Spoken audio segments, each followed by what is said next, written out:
One of the things you have to keep in mind when you're looking at how media report on something like the Israeli-Palestinian conflict is not only understanding what's there in the story, but more importantly, what's not there, what's being left out. In that sense, absence is as vital as presence in terms of how people make sense of the story. Context is everything. The context that's often missing from the current reporting is that the Palestinian uprising is a revolt against the 34-year-long occupation.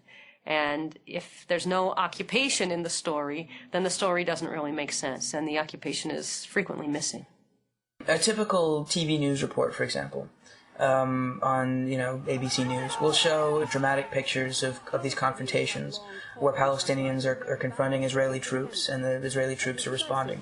But Friday saw more clashes in Hebron between stone-throwing Palestinian youths and Israeli soldiers armed with For most tear Americans who don't understand the history of the conflict, this is an example of riots that are going on where the authorities are taking measures to crack down. What's not mentioned is the fact that these confrontations are taking place on occupied territory, that the Israeli troops who are there are defending an occupation that doesn't have any international legitimacy, that's illegal. The American media, they are concentrating only on the deeds, on the violence, and not on the reasons, and not on the basic facts of occupation.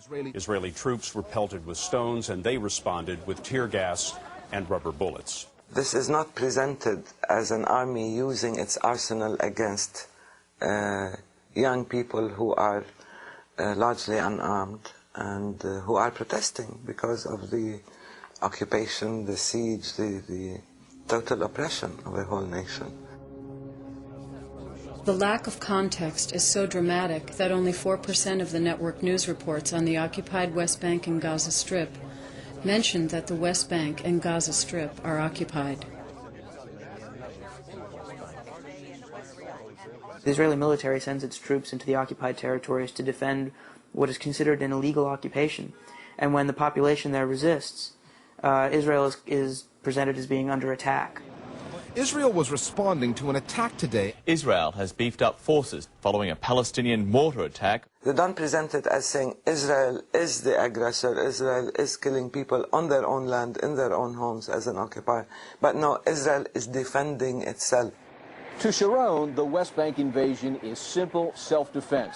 The Israeli Prime Minister reiterated Israel's right to self-defense. Israel's basic posture is anything but defensive.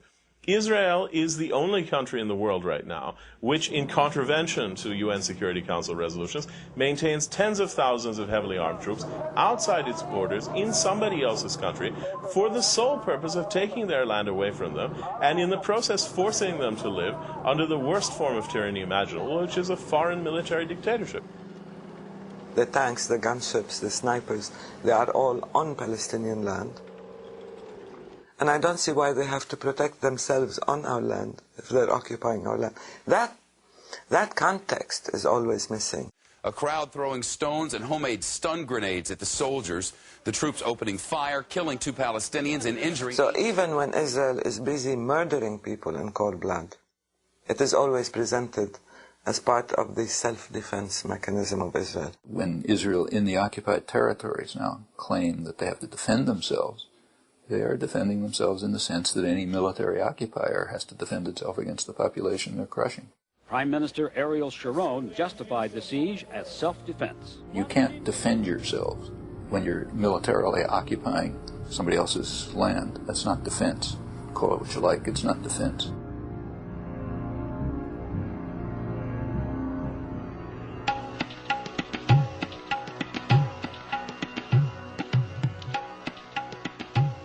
Once we know that the occupation is illegal and we know that it's subject to international condemnation and it's very costly in terms of lives and money, then we have to ask why Israel continues to maintain the occupation. And the reason is because it intends to annex the territories eventually. For decades, Israel has been colonizing Palestinian land by building settlements on that land. The settlements are in contravention of the Fourth Geneva Convention that forbids the transfer of population into land colonized by illegal force. The settlements are dotted throughout the Palestinian territories and are set up strategically, often on hilltops, to give Israel military control of the land and its natural resources, namely water.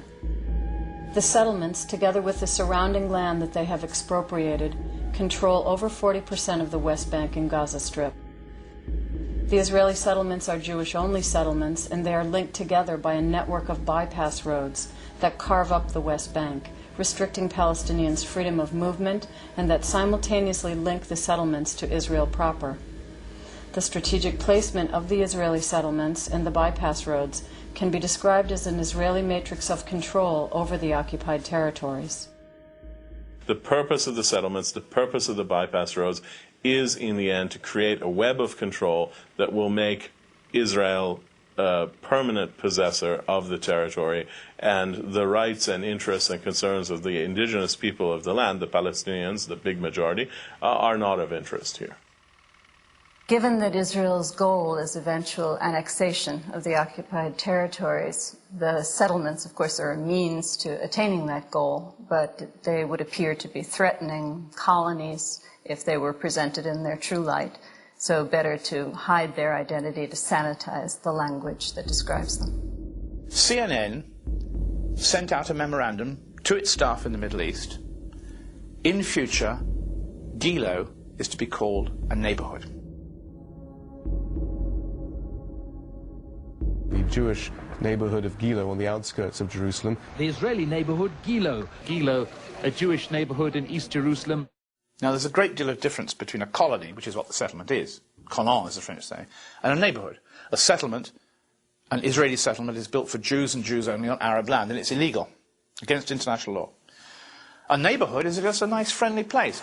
This is southern Jerusalem, a quiet neighborhood.